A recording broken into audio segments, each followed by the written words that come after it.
when you put together the attachment, can you have the slides individual as opposed to putting 6 on a page? Because it's really hard to see what some of this stuff was.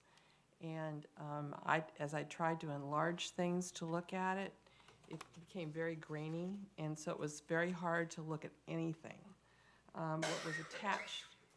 What was attached to this was like a 6-slide per page PowerPoint handout, as opposed to individual slides. So I don't know who prepared that. Okay. Well, I don't know if you did or who That's definitely did. a publishing error because of, Mikhail got up, and I don't know if Mikhail put that on attachment. I didn't, but I can probably see where the error came in. When we used to print packets, council didn't want the big packet, so that's how we put the PowerPoints in there. I think it might have just been a staff error that it wasn't. Now that we're doing it and you guys can see it on your tablets, we typically do put the full presentation. Yeah, because So, some of this stuff was so hard, and then as I start to enlarge it, it became very grainy, and I couldn't see the difference. And please feel free if that happens in the future and you notice, let us Yeah, your know. briefing. Because you I could- can absolutely, we can just switch it out with the correct Well, one I did say and something to provide. Howard, but I just, Okay. okay, in the future, all right. Howard never listens. No. I guess, I have 2 sides. I think it will look lovely. I don't even know if I paid attention to notice a difference in driving, to be honest with you. I agree. So that's, while we are an historic city, and so to do this so that we maintain the real historic look and feel. To me, it's a consistency feel. Gary? I think when you walk into a home, whether it's a upscale home or a moderate home, there's a certain ambiance based on the materials of construction that surround you. You don't necessarily pick up on the details. And the upgrades isn't just by people who are riding in their automobile, driving in their automobile by, but it's gonna be the bicyclists and the walkers and the ADA people, and it just sets an ambiance that I think that as we talk about our city, and as we're entering into the commercial areas where the visitors are gonna be, you wanna maintain that ambiance as much as possible. I don't think we necessarily need to be utilitarian to Tucker's Grade, which isn't a part of Punta Gorda, at least not at this point, but there may come the time, and sometime in the future, that would change. So I think that we have to do it because I think we want a consistency of the ambiance that we want to maintain for this particular area of the city, particularly as it starts to develop commercially. It just adds a subtle flair. Everything doesn't have to be a Monet. It can be much more subtle, but it still adds to that accoutrement. I agree. I'm on the fence on this one. In looking at being financially prudent, I think it's wasteful spending, but, I mean, it's something we would like to have. I don't know if it's something we have to have. So I'm really kind of on the fence about it. And when would we have to decide?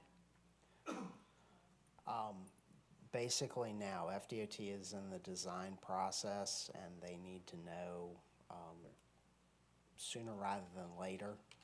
We've been going back and forth with FDOT for a couple of months now, trying to nail down exactly what they will and won't pay for.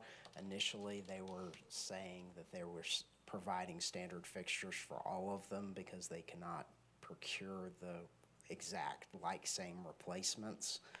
So we've gotten them to at least fund 2 of these as per they exist today, decorative. And certainly from the standpoint of a design perspective,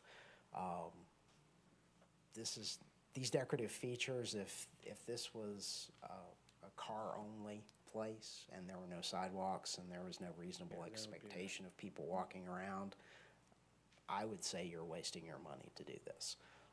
This is really not for the people in the cars. This is for the people walking on the street to know that they're in a special place. I'd like to add a comment. Hopefully I can push you 2 over the fence. I appreciate that you're on the fence. I have a comment first. I think too, from what you just said, design elements, we're all about design elements. When people come here, to build a building, we dictate to them what design elements they have to have, what finishes they have to have.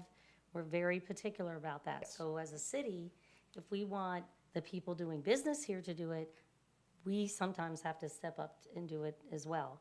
And from what Mitchell just said, he's got DOT to fund 2 of these. So how's that gonna look if the city says, oh yeah, just put those 2 in that you're paying for, but we'll take the plain Jane ones for the other areas? I'd like to also add that these are durable assets. These aren't something that we're gonna be replacing even in 5 years. If they're warranting the powder coating for 5 years, they have a high degree of confidence it's gonna last 10. And we have a powder coater in Punta Gorda, and in 10 years from now, you know, we can make them, refurbish them and make the materials look brand new and then reinstall them, I assume. Because it looks like, you know, they clad over it. So, because if this was something that was a operational cost, I would definitely be against it. I think but when it comes to durable assets, such as this is, and the ambiance that it'll flow, I think it's more prudent to do it now and pay less later than do it later and have to pay more.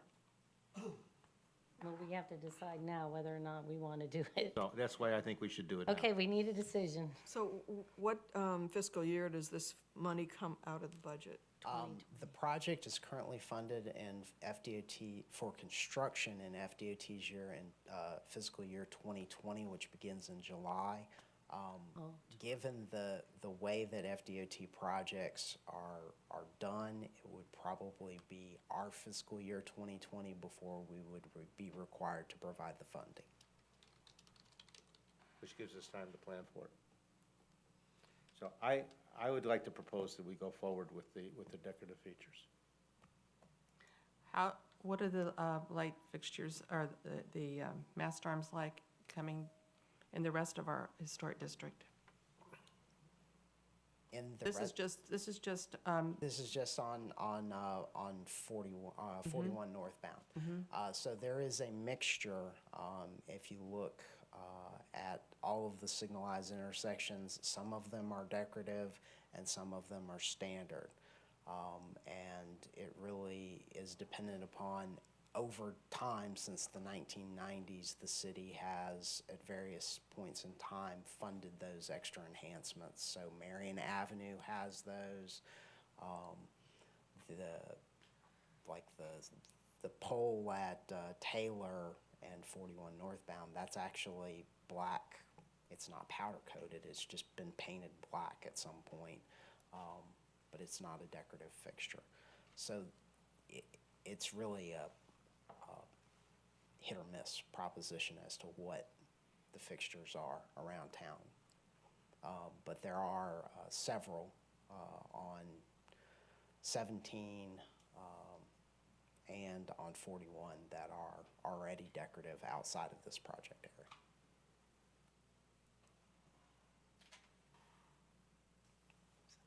Gary, did you make a motion? Yeah, I move that we go forward with the decorative features.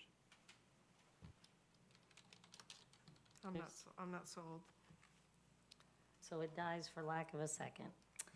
Okay, let's move on to learn to sale requests for outdoor storage.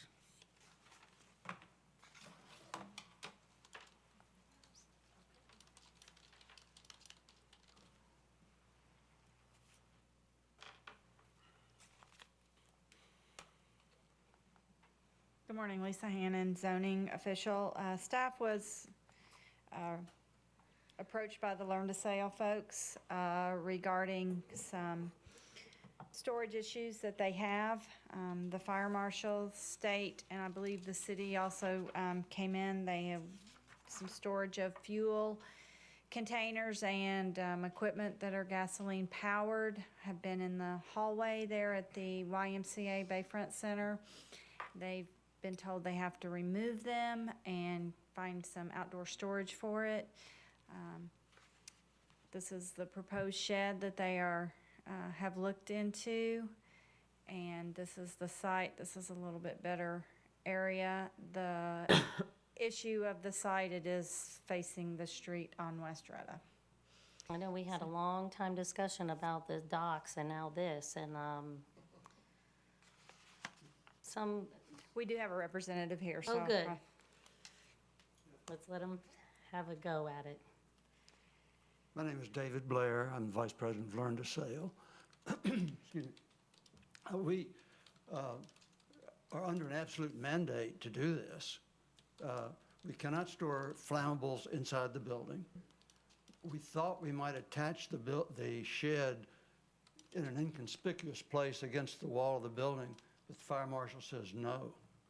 So we looked at the site very carefully, and this really is the only thing that seems to work.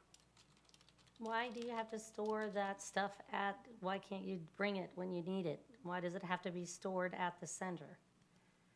Well, because we have to refuel the safety boats fairly often during camp in the summertime. We thought about that, but we concluded that really it wasn't very fair to insist that a volunteer store the flammables in the trunk of their car and bring it back and forth.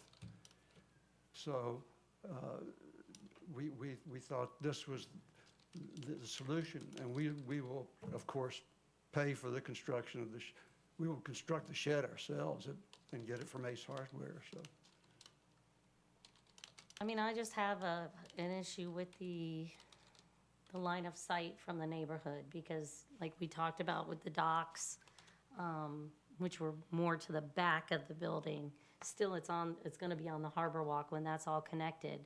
People are gonna be walking right behind your building, they probably do now, because the Harbor Walk is installed on that portion, it's just not connected to the other side. So the outdoor storage here is getting to be a lot, and especially when it's in a residential neighborhood. I wish you could find some other way to, can you go to Fishville and buy fuel there? We would pay a lot more for it. And Fishville, it takes an automobile to run down there and back, and frankly, if we need fuel, sometimes we need it right now. Of course, we could do that, but it would be, again, you know, we have to kind of treat our volunteers properly, and to say, go get the gas, that just doesn't ring well. Okay, I'm looking at the picture here, and they're showing Lisa, garbage go totes that are back to being in the- the shed. I have a concern is that if we did allow the shed, this particular one, I have a concern whether it's OSHA approved to have flammable fluids in it. If who would approve? If it's OSHA approved, the Occupational Safety Authority. In other words, is it properly vented to have flammable materials in it? Is it fire safe? Does it have all, is it a legal place to store those types of materials in the first place? I can't answer that. I can't either. I'd say, that's why I have a problem with this. Lynn? I would agree with that. That was going to be one of the questions I was going to raise. The second question is, how much fuel are you going to be storing? 5 to 15 gallons at a time. 15 gallons at a time. Yeah, in 5-gallon containers. Why do you need a shed that big? We also have a power washer, which we use to clean the ramp in the summertime, because the ramp gets very slimy and slippery. So we and we have to do that at low tide. So we need a power washer there to do that. And it's gasoline powered, and it's like a big shop vac, if you will. It's a fairly bulky thing. And then we also have a gasoline powered grass trimmer that's so, and this frankly was the only steel at kind of the lower end of the line. We could probably construct something that would be, more conducive in size, but this is off the shelf and we'll buy it locally. Before you construct something, you're not gonna be able to be OSHA compliant. Probably not. There's, Yeah. just as we have coding, I mean, it would be an industrial grade things. You can buy those from the industrial catalogs. They're considerably more expensive than this. And you can buy them in all kinds of sizes, but I would have, irregardless of whether we were to approve it or not, I could not approve this particular shed anyway. Well, I would say that it's a steel shed, and when we proposed that to the fire marshal, they didn't object, so. Yeah, Yes, go ahead. I was wondering what the fire marshal would say it was proper to store something like this in. And second, a lot of people, like in the historic district and around, have more hides. We make people have hides for garbage, hides for propane tanks and things like this. So we have a lot of the hides around. So it would seem to me that if we were going to allow for something, that there would need to be a hide, so that it was more of something that it's normal that we expect to see those kinds of things. I agree. I think the visual blight is going to be not attractive, and I think the neighborhood is going to be very upset I about it. think they are, and I think it's also a safety concern. It is now that it's in the building, but to have it outside the building is an additional safety concern. I would recommend that you guys find another way to bring the gas and to bring the power washer and to bring the other things that you need there, because those things you don't need on a daily basis. We in the summertime when we're running camp, we do.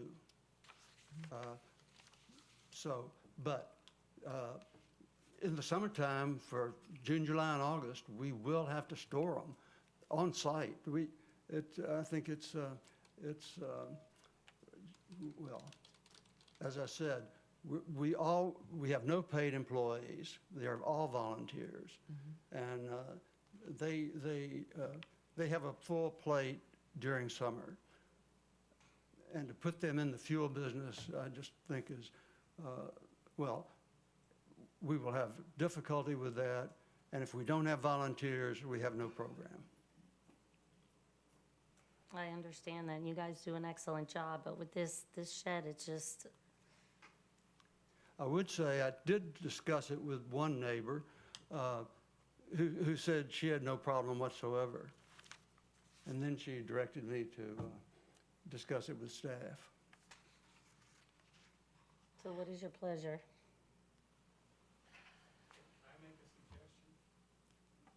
You can have 1 minute.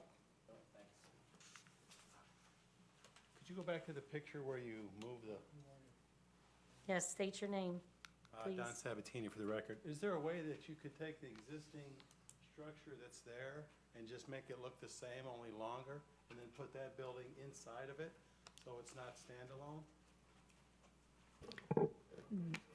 That's a dumpster enclosure that could cause issues with sanitation on pulling out, servicing the dumpster. That I would have to defer that to our sanitation supervisor, but I know they don't like additional things inside a dumpster enclosure for fear of damaging either the dumpster or those materials.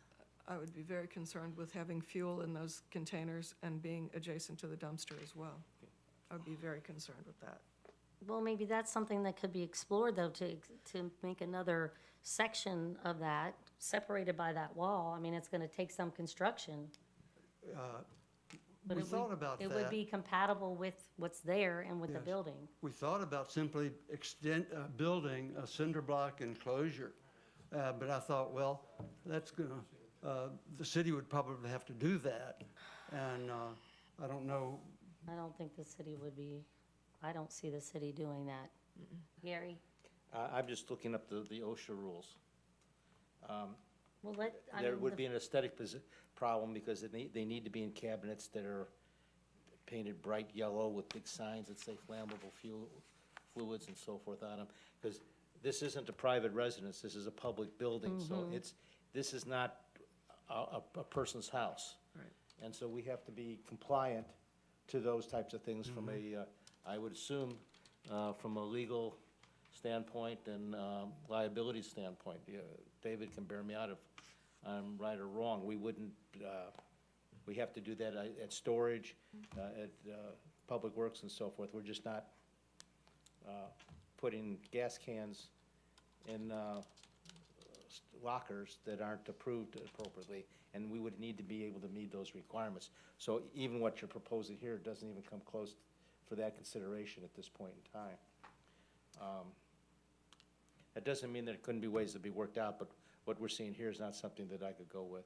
Well, I'm very surprised because we talked about this with Public Works staff, and it never came, and the fire marshal, and it never came up that OSHA was even a factor. It's more of the fact that it's going to be placed in a spot where it's going to be visible from the neighborhood, visible from the park. I am sure you can put something together that meets fire marshal standards. That's not that is an issue. The big issue is where it's located. What if we put planting in front of it to screen it from the street? That would be, To me, it's still a safety issue. Well, I would say if you can have a hide, some kind of, like the fence, the vinyl fence that's, or the whatever that's, a lot of people have in the historic district, so that, one of the things we're doing with the restroom is making the restrooms look style-wise like what is in the historic district, so if there's something so it looks like that, you can put some landscaping around it, but something so that it was visually okay. I understand some of the issues that you're facing. I think it would have to also be compatible with the building it's adjacent to. But just as important, at whose expense? Yeah. Because the city isn't going to be Yeah, doing the this kind city's of stuff. not gonna be doing the work. So what I understood was that this whole issue started because you were storing, in addition to the jerry cans for the boats, the gasoline for the engines of the boats, you had a gasoline-powered power washer and a gasoline-powered weed whacker.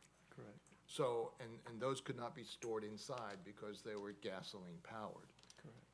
If you had a battery-powered or a corded weed whacker and a corded or battery-powered pressure washer, those could be stored inside.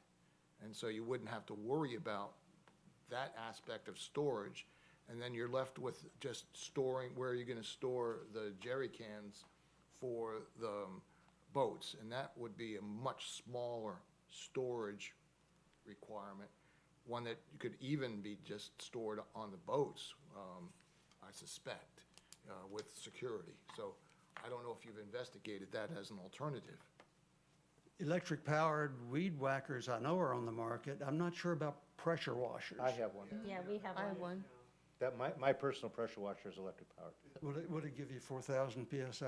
No, I don't get mine doesn't Give get more. whatever you. I'm getting 2,500, but Well, you gotta go back to your group and come up with some other solutions, because the shed is not, from what I'm hearing, the shed is not the solution that we're looking for. Well, I think to actually construct what we would need is gonna cost a whole lot, and you may save money in the long run by getting electric-powered devices, and instead of, That, I agree. However, the gasoline. Now, if we can get a smaller shed that'll hold a 5-gallon gasoline container, The problem is figuring out where to put it, so you'll have to come up with another proposal, and bring it back. And how to secure it. Because it's on a public harbor Yes. walk. So that's a very big concern. It's in the city park, and the city has some liability on this. So I just don't like the whole idea. Sorry, I just don't. So go back to your group, discuss with them, and then bring back another proposal to staff, and then we'll work it from there. Thank you. you're quite welcome. Recommendation from city officers. can I bring up a previously discussed item? Is it gonna take, how long? I don't know. The discussion regarding the FDOT.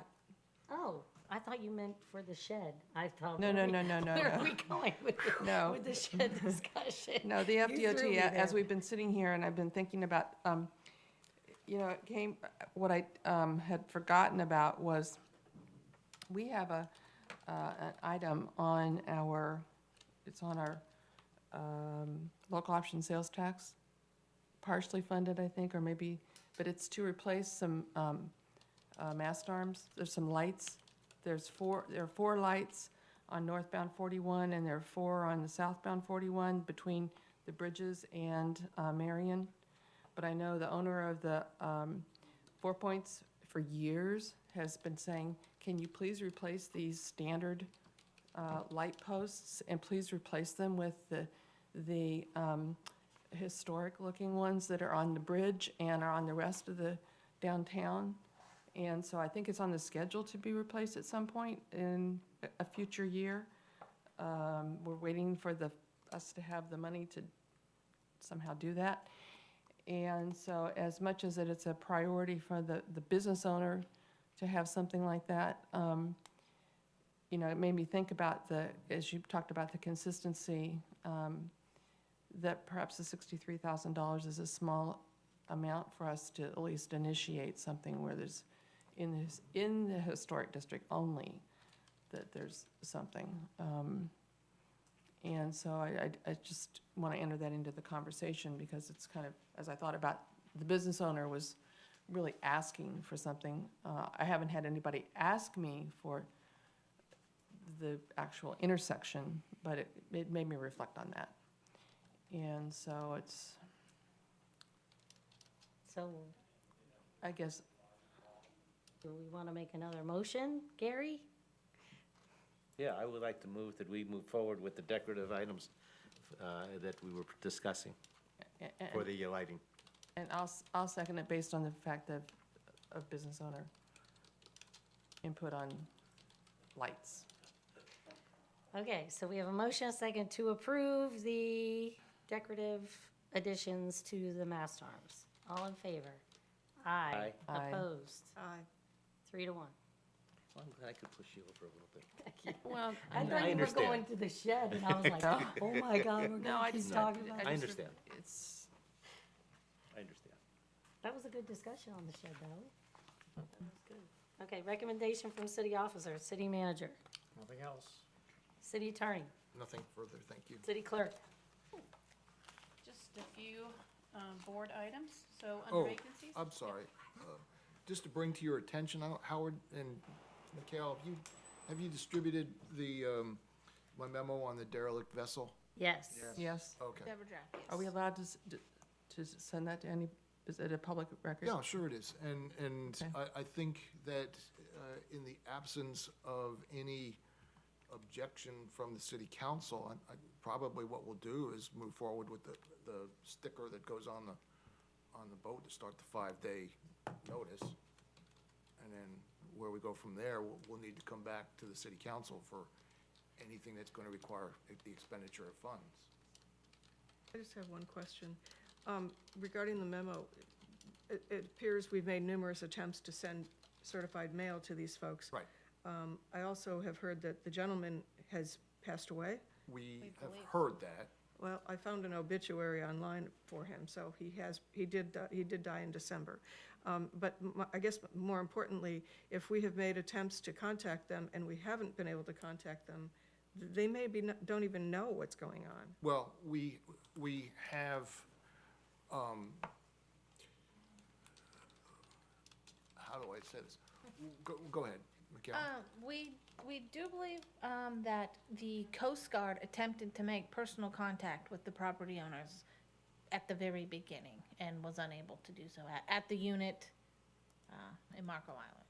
And so, from a legal perspective, we've done what's appropriate from a legal perspective, and that is to not only send them the notice by certified mail, but to post the property. And I was, as in an abundance of caution, suggested that in addition to posting the property here, we can post the property down in Marco Island. again, that's not even required. I also suggested in abundance of caution that we put a legal notice in the newspaper. And we will be covered legally if we go forward with the removal, relocation, and if necessary, disposal of the vessel. But we've gone every way that legally we are required to do to put them on notice to deal with this problem. I don't disagree, we have to do something, I just want to make sure we've covered every base. You just don't want to kick somebody when they're down, the Well, family, I understand that. No, I mean, but- well, that is certainly a concern, but I mean, this has been going on for a really long time now. And I just want to make sure that we, I'm sure the neighbors want resolution. oh, yes, they do. So we Yes, need they to- do. yes. I've heard from several of them. They want I'm hearing- resolution, so. Yes, they do. But, and it's gotten to the point now that, we did go through the process at the city's expense of righting the vessel the first time. And so the navigation hazard was taken away the first time. But we now have a navigation hazard a second time, and it's not likely that this is gonna go away as a problem.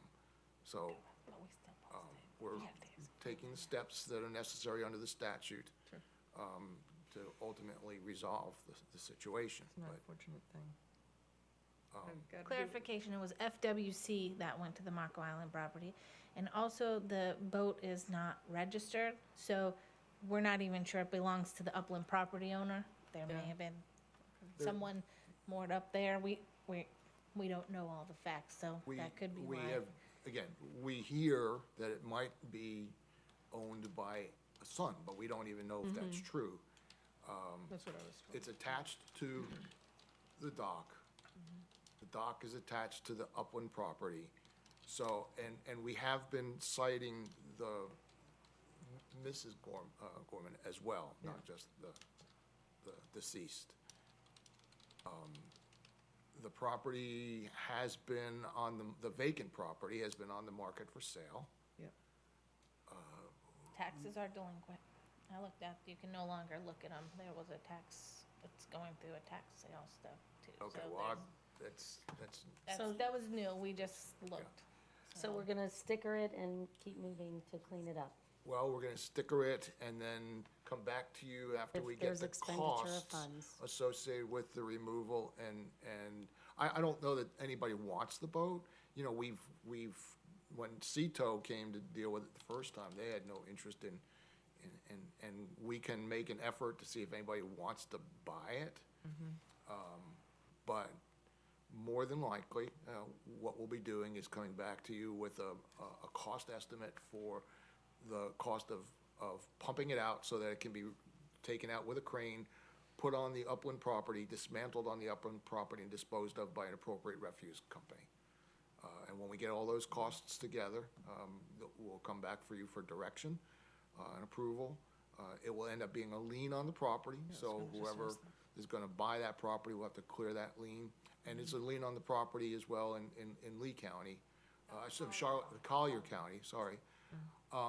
And so these are the steps that we have at our disposal to deal with it. Similar to when we abated the nuisance of an abandoned home. We did that several years ago with the posting, and we put it in the paper, and city council has to pass several resolutions, so it's similar to that process, it's just abandoned Yeah, property but on we- public but- property. But we want to take the first step of noticing it, and also, unless there's an objection, that you could tell us, just leave it the hell alone, and we will do that, but I don't know that you would. The I neighbors don't think- want it cleaned I- up. Listen, I don't think you would tell us to do that, Oh, so. God, absolutely. I think that's a fair assumption. Okay, city clerk. Board vacancies. We have a 3-year term as an alternate on the Board of Zoning Appeals, 2 3-year terms on the Code Enforcement Board, a 3-year term on the Punta Gorda Isles Canal Advisory Committee, and an unexpired term on the Punta Gorda Housing Authority. That will be as of December, but we wanted to advertise that a little bit early. Okay. We have no applicants right now for that. And then under nominations, we have a 3-year term as an alternate on the Code Enforcement Board. We have 1 eligible applicant. I'd like to nominate and appoint. I need a motion. Nominate and appoint. Second. We have a motion, a second, to nominate and appoint Mr. Macadonsky. Makadonsky. All in favor? Aye. Opposed? Carried unanimously. That's all I have, thank you. Thank you. Policy and legislation, did you have anything written down? Council member comments, let's start with Lynn. Nothing further. Congratulations to Kristen Oh, yes. on being promoted to Oh, yes. Yes. Finance Director. Yes. Welcome. Carrie? I'm sad, my Cubs lost I this morning. know. I didn't want to bring it I up. stayed up till, it was fine. It was a tight game. It Oh, was tight. well, I mean, 13 Very innings, 2 to 1. exciting, even though it was low scoring, Yeah. I thought. Citizens' comments, any topic? Oh, my goodness. Thank you very much. This is a little bit off. My name is Dr. Richard Pitts. I wrote an article for the Curmudgeon Club in the newspaper regarding 3D printing and the latest in artificial intelligence, CAD/CAM, which we're all familiar with. And I want to speak on behalf of the future technical education of the children in Charlotte County. We all know that the education in the county is in a state of flux, and it's become politicized. And we have different kinds of schools. We're talking about alternative methods to become financially solvent and progress. You'll see a lot of these small companies around here that use very highly technical machines, and they work with their hands, and they live in Punta Gorda Isles in some very, very nice houses. So this has nothing to do with going to college, and not that this technology that's coming down the road would not require this stuff. But I'm going to read from this. I hope you don't mind. It's just that I want to make sure I don't forget anything here. You see, the newest addition to the STEM classes is 3D printing. It's all about computer sciences. It's about writing algorithms to get robots to do certain things that we can't do or wouldn't do, repetitive stuff, dangerous situations. Western Michigan is going to be here, and once they come with their airplanes and they're coming with their nursing and everything else. So this is a perfect opportunity for a city like Punta Gorda to have a technology that will not require a huge footprint, but will require intelligent people coming down and working here. And having a university in a town, if you go and study all the data, that having a university in a town does a major thing for the quality of the jobs that come there. All right? So you're going to see this changing dramatically. All right? I have something else I could say, but I'm not going to talk about that today. Many of you people know about 3D. You probably have, Gary, I'm sure your grandkids, when they see 3D machines being made, being operated on their minds like kids are, always searching. I was out in Englewood, and they had what they call a maker fair. Over 1,000 parents showed up with their kids. So this is not something that's going away. I'm going to give you one example. There was a company that raised $14 million in one day because they took stem cells from your blood, they changed them into heart cells, all right? They printed a framework of a heart.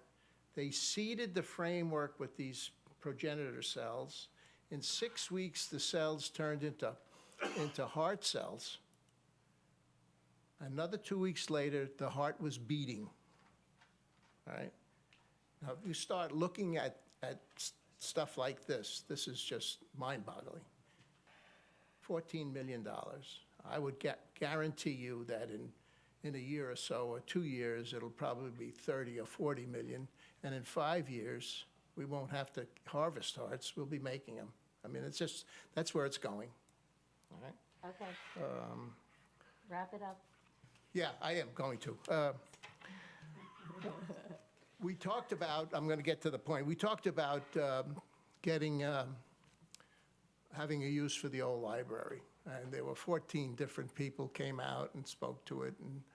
And I think a multi-use for that particular building is probably what would be needed, because it would satisfy the most people, and you would get, obviously, you need to have the government go forward, you're going to need the people to support you. However, I do believe that there's room in Punta Gorda for a 3D program. I have the guy to run it. His name is Don Musili. Anytime you want to speak to him, he's building 3D houses. And he's up in Sarasota, because they're going to give him permission to build his first house. Now, whether we need 3D printed houses down here or not, but affordable housing certainly is a problem, all right? So this is something that I think as a council, where you have this opportunity to say, to go ahead and start something that could, in 5 or 6 years, turn into something dynamic. And and I'm sure we could, if we got an education license from the state, we would have federal and state funding, and because I really believe it just might be possible that the city of Punta Gorda should have a little more control over the education of the kids. Thank you, So, Richard. thank you Thank very you. much for the time. I Citizens' know comments? I took up a lot of time, and everybody's hungry, but thank you. Thank you. Thank you. Anybody else? Okay, we are adjourned. You lasted the whole meeting, too. That's amazing.